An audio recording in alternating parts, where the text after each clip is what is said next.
నారాయణం నమస్కృత్య నరం చైవ నరోత్తమం దేవీం సరస్వతీం వ్యాసం తతో జయముదీరయేత్. సచ్చిదానందరూపాయ విశ్వోత్పత్యాదిహేతవే తాపత్రయ వినాశాయ శ్రీకృష్ణాయ వయం నుమః. భరించడం ఎలాగా అని, లేకపోతే కుంటివాడు ఉన్నాడంటే వాడు ఎలా కష్టపడుతున్నాడు, గుడ్డివాడు ఎలా బతుకుతున్నాడు, ఇవన్నీ చూసరికి ఆయనకు చాలా బాధేసిందంట.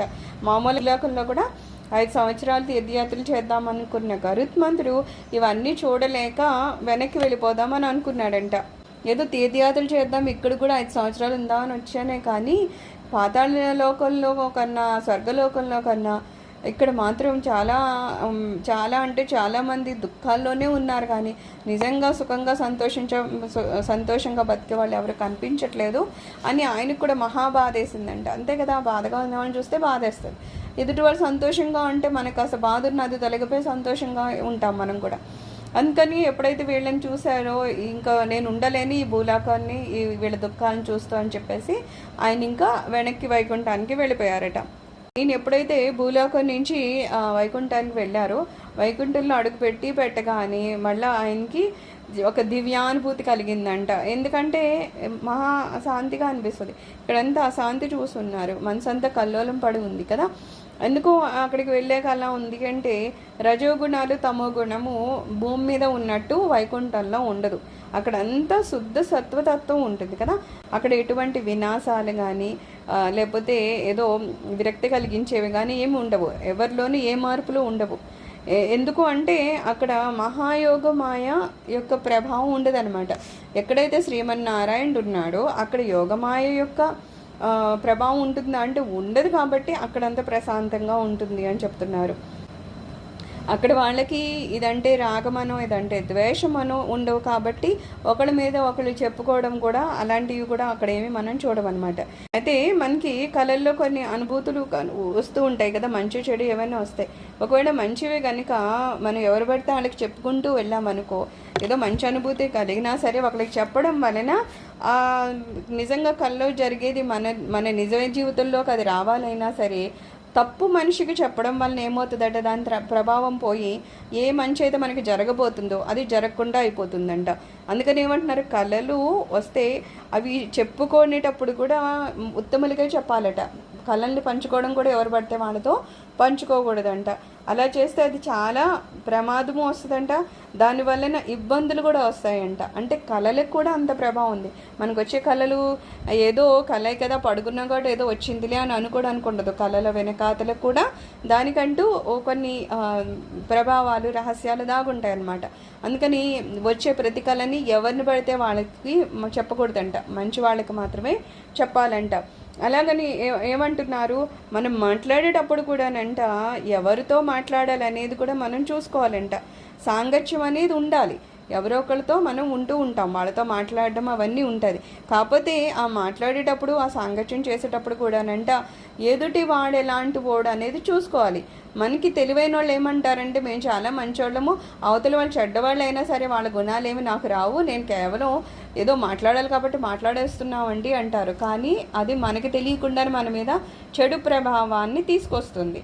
అందుకని మనం ఎవరితోనే సాంగత్యం చేశామంటే తెలిసి ఆ వ్యక్తి ఎలాంటి వాడు అనేది ముందు గమనించి ఆ మంచి వాళ్ళు అయితేనే వాళ్ళతో ఉండాలన్నమాట. ఖచ్చితంగా వాళ్ళ ప్రభావం మన మీద పడుతుంది. కాబట్టి వాళ్ళు చెడ్డవాళ్ళు అనుకుంటే ఎలాగో తప్పదు అనుకుంటే కాసింత మాట్లాడినా దాన్ని ఏమంటున్నారు, మన మాటల్ని ఎక్కువసేపు వాళ్ళతో పొడిగించకుండా కట్ చేసుకుంటూ వెళ్ళిపోవాలట. లేదంటే ఖచ్చితంగా వాళ్ళ ప్రభావం మన మీద పడుతుందంట. ఇంకా ఇవన్నీ తిరిగి ఉన్నాడేమో ఆయన వైకుంఠం మహదానందం కలిగిస్తుంది. అక్కడ ఏమంటున్నారు, అయితే ఇలాంటి సాంగత్యాలు దుస్సాంగత్యాలు ఇలాంటివి వైకుంఠాల్లో ఉంటాయంటే ఖచ్చితంగా ఉండవు. అక్కడ ఉన్న వాళ్ళందరూ శుద్ధ సత్వతత్వంతో ఉంటారు. కాబట్టి అందరూ మంచి వాళ్ళే. వాళ్ళ సాంగత్యం వల్ల ఎవరికి వచ్చే నష్టాలు ఉండవు. ఇవన్నీ జరిగేది ఎక్కడ, భూలోకంలో అనమాట. అందుకని భూలోకం అంతా అశాంతితో నిండిపోయి ఉంటుందన్నమాట. విష్ణులోకంలో ఉన్న ప్రతి వ్యక్తి విష్ణు రూపంలోనే ఉంటారని చెప్పుకున్నాం కదా, నిన్న సారూప్యంలో ఉంటారు, అదే రూపాన్ని ధరించి ఉంటారు. అలాగా అక్కడ ఉన్న కనిపించే ప్రతి ఒక్కరు కూడా విష్ణు రూపంలో ఉన్నారు. అదొక ఆనందం. అదే కాకుండా అక్కడ ఎప్పుడు అంటే ఒక దివ్య కాంతి ఉంటుంది, భగవంతుని కాంతి అలా ఉంటుంది కదా, ఆ మహాకాంతి ఉంటుందంట. అలాగే ఒక విష్ణు స్వరూపంలో ఉన్నవాడు ఒక్కొక్కడే కూడా కోటి సూర్య ప్రభాభాసమానులు. ఒక సూర్యుడే కాంతిని మనం చూడలేము, అంత కాంతిగా ఉంటే కోటి సూర్యుల కాంతి ఎలా ఉంటుందో అలా ఒక్కొక్క రూపాల్లో ఉన్నవాళ్లే అంత కాంతిని వెదజల్లుతూ ఉందట. మరి అంత కాంతి అంటే మనకు వెంటనే ఏమని డౌట్ వస్తుంది, వేడి కూడా ఉంటుంది కదా అని. వేడి మళ్ళా ఉండదట. వేడి ఎలా ఉంటుందంట, కోటి చంద్రసుతీలలలు. చంద్రుడు వెన్నెల టైంలో ఎంత శీతలంగా అనిపిస్తుంది కదా, మహదానందకరం. అదేదో మనకు వణుకు పుట్టి చలి కాదు, అలాగని మరీ వేడి రాదు, అదొక రకమైన శీతలం అనమాట. అలాంటి కోటి చంద్రులు కలిస్తే ఎంత ఆహ్లాదకరంగా ఉంటుందో అలాగా ఉన్నదంట. అలాంటి ప్రదేశానికి గరుత్మంతుడు చేరుకున్నాడు.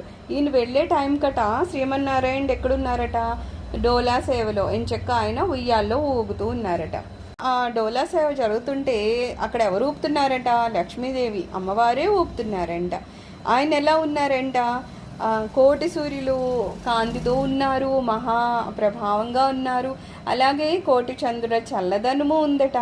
ఆయన 1000 చేతులతో ఉన్నారట. ఆ 1000 చేతులకు కూడా ఒక చేయికి ఒక కంకణం దగద్ధగమానంగా ఉన్నాయంట. నడుముకి వడ్డాను ఉందంట. వక్షస్థలం మీద కౌస్తుభమణి ఉందట. అలాగే శ్రీవత్స లాంఛనము ఉందట.